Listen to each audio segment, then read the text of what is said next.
بادشاہ اور بے حس عوام۔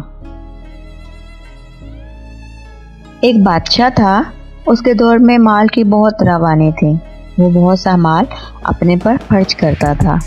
لوگ کام پر جاتے تھے اور انہیں ایک پل کشتی کے ذریعے کراس کرتے یا بہت دور گھوم کر جاتے۔ تو بادشاہ نے سوچا کہ کیوں نہ یہاں پر ایک پل بنا دیا جائے۔ لہٰذا جلد ہی پل تیار کر لیا گیا، جس سے عوام کو بہت سہولت اور خوشی ہوئی۔ کچھ عرصے بعد بادشاہ کے خزانے میں کچھ کمی واقع ہونے لگی، تو اس نے اپنے وزیر سے مشورہ کیا۔ وزیر نے کہا کہ پل پر سے آنے جانے والے سے ہر 1 روپیہ ٹیکس وصول کریں۔ بادشاہ نے کہا کہ یہ تو عوام پر ظلم ہے اور عوام بہت شور مچائے گی۔ وزیر نے کہا یہ میری ذمہ داری ہے۔ خیر، ٹیکس لگا دیا گیا۔ عوام کچھ نہ بولی، خزانہ پھر سے بھرنے لگا۔ کچھ عرصہ بعد پھر خزانہ کم ہونے لگا، تو بادشاہ نے پھر وزیر سے پوچھا کہ کیا کریں۔ وزیر نے کہا پل پر ٹیکس 2 روپے کر دیں۔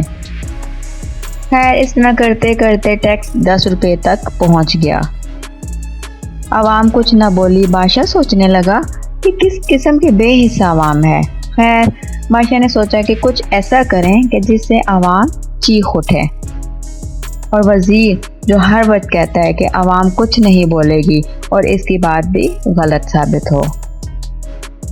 اس نے پل کے دونوں طرف 2 سپاہی کھڑے کر دیے، جو ہر آنے جانے والے سے 10 روپے ٹیکس بھی وصول کرتے اور انہیں 2 جوتے بھی مارتے۔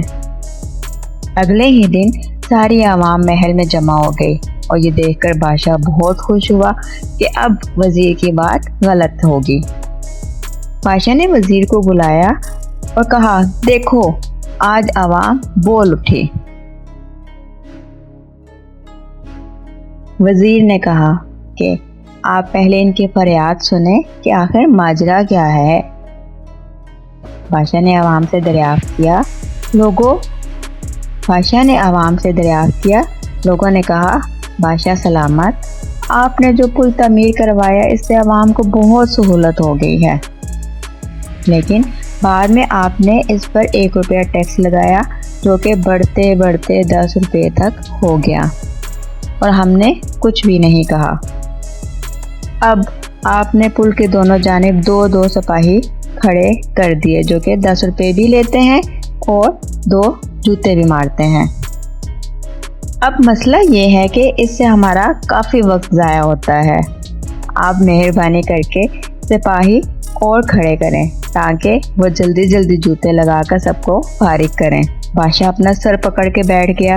یہ کہانی پڑھ کے مجھے ایسا لگا کہ جیسے یہ قصہ ہمارے اپنے ملک کا ہے، جہاں کا حال اس سے زیادہ مختلف نہیں ہے۔ یہ حال اس ہی قوم کا ہوتا ہے جس میں اکا نہیں ہوتا، پھر قوم کا اسی طرح کا حشر ہوتا ہے یا پھر اس سے بھی بدتر۔ برائے مہربانی ذرا سوچئے۔